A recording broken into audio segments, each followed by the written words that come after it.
My wife originally called me the day that he went missing.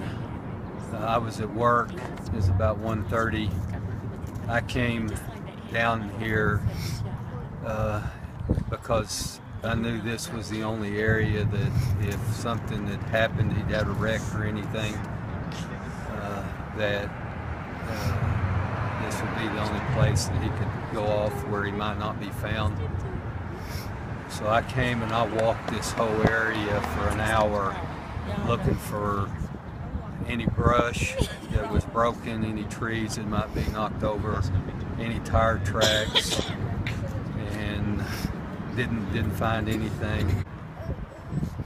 For me, it hit me hard right off the bat, and when I found out, I just went home, and for about 2.5 years after work, on weekends, I would just sit in my chair at home and just stare at the walls.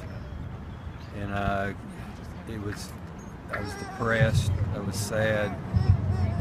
I just sat there and I knew that I needed to get up and do things, and it just bugged me because I was sitting there and I couldn't get out of the chair. I just had no energy.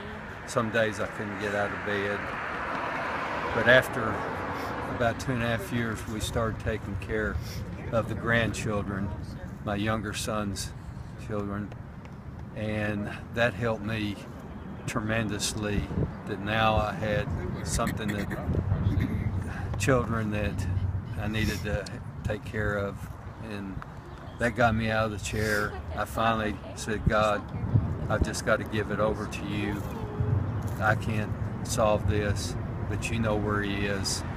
And so that's when I got up and finally decided, this is it. I've got to get back to my normal life. And was there sad days? Yes. We still had sad days. I still had sad days.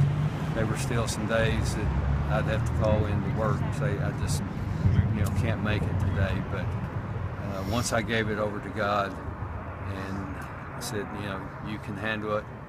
My prayer is that you will reveal to me what happened to Derek, before I leave this earth. That was my prayer. And our faith is what's got us through it.